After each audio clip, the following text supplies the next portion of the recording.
Hey, it's Alex, and I'm here in Dubrovnik, Croatia.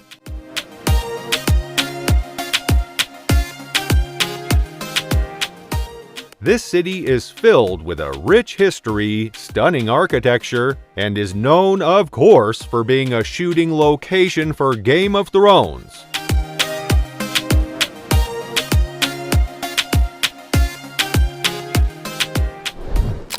When I first decide to visit Dubrovnik, I think it'll be like any other European city trip. You know the drill. Wander through old streets, take too many photos, eat all the food, rinse and repeat. I've heard about the city walls and the beautiful beaches, but nothing can prepare me for what Dubrovnik really is. It's like stepping into a different world, one where I'm constantly on the edge of discovering something amazing, or in my case, something a little weird. The adventure starts pretty normally though. As soon as I arrive in Dubrovnik, I feel like I've been transported into a living postcard. Everything's just a little too perfect. The old town is straight up magic with its marble streets, and the sea is such an intense shade of blue that it almost looks fake, like someone's been messing with the color settings.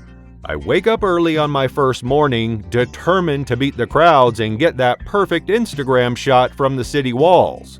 The walls, by the way, are like the spine of Dubrovnik's history. Stretching for 2 kilometers around the old town, they've been standing tall since medieval times, never once being breached by invaders. Seriously, not once. So here I am, walking these ancient walls, and honestly, it's breathtaking. Every few steps, I'm greeted with panoramic views of the city. Those terracotta roofs, the churches poking up here and there, and the Adriatic Sea glistening in the background. It's the perfect place to pretend I'm a hero in some medieval epic. But let me warn you, don't walk too close to the edge when you're trying to snap a selfie. The walls may have protected the city for centuries, but they're not so great at keeping clumsy tourists from falling off now. Go ahead, ask me how I know. After the city walls, I decide to explore the old town. It's this tight maze of narrow streets, each one more charming than the last. There's Stradun, the main street, which is wide and bustling, but I quickly veer off into one of the side alleys. By the way, that's where the real magic happens. You can find hidden courtyards, cute little shops, and way better food than the tourist traps along the main drag. I read somewhere to avoid the pricey restaurants on Stradun, so I duck into a tiny local joint that promises authentic Croatian food. And that's where I meet black risotto. If you've never heard of it, let me paint you a picture. It's a seafood risotto made with cuttlefish and squid ink, so it's pitch black. I'll admit, at first, it looks a little intimidating, like something a pirate might eat. But when I take a bite, wow, it's rich, a little briny, and packed with flavor. I polish off the whole plate and don't even feel bad about it. Paired with a glass of cold local white wine, I feel like I'm getting a taste of the real Dubrovnik. From there, I head to Fort Lovrijenac, perched high on a cliff outside the city walls. It's this imposing fortress that overlooks both the old town and the sea.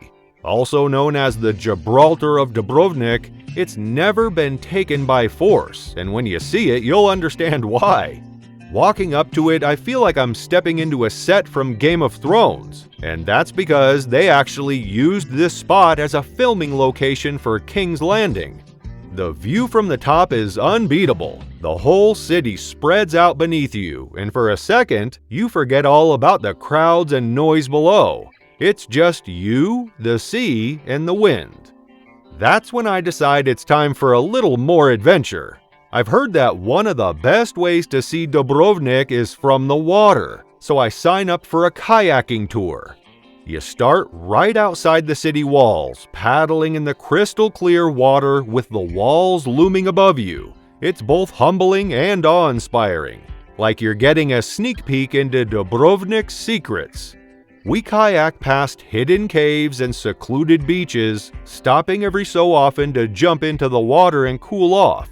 Honestly, there's nothing quite like swimming in the Adriatic. It's the perfect temperature and the water's so clear you can see straight to the bottom.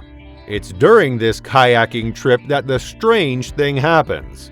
As we paddle back toward the city, I glance up at the towering walls, and there, perched on a ledge, is, well, I can't quite make it out. It looks like a statue at first, but then it moves. It's a man dressed in medieval armor, just standing there, looking out at the sea like he's guarding the city from invaders.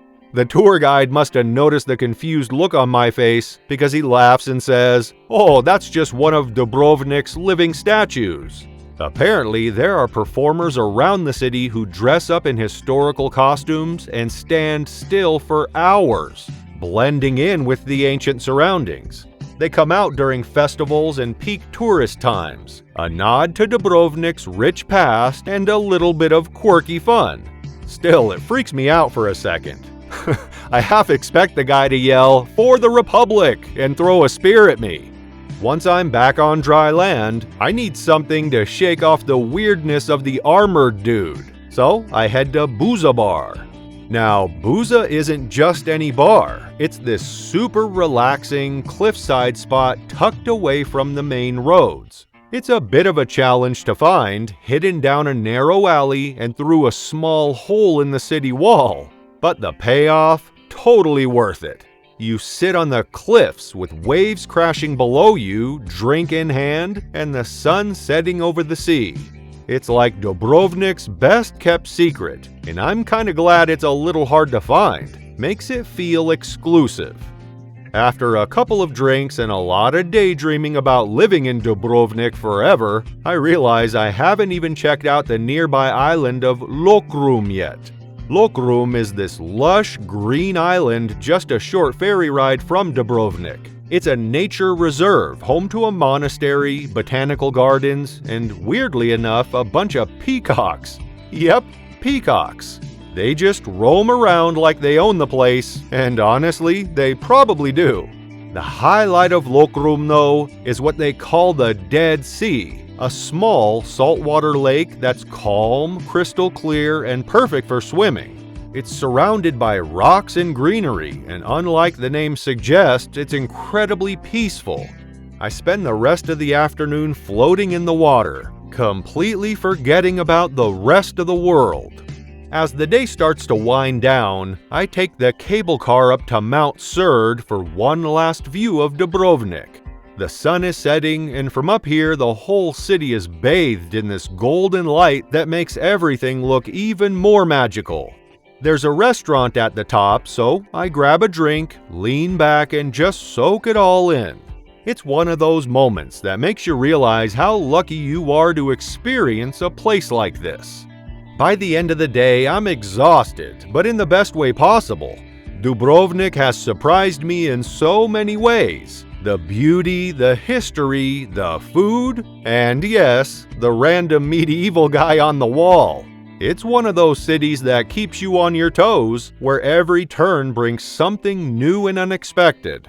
Whether it's a hidden bar carved into the cliffs or a performer in armor, Dubrovnik has this way of blending the old with the new, the quirky with the epic.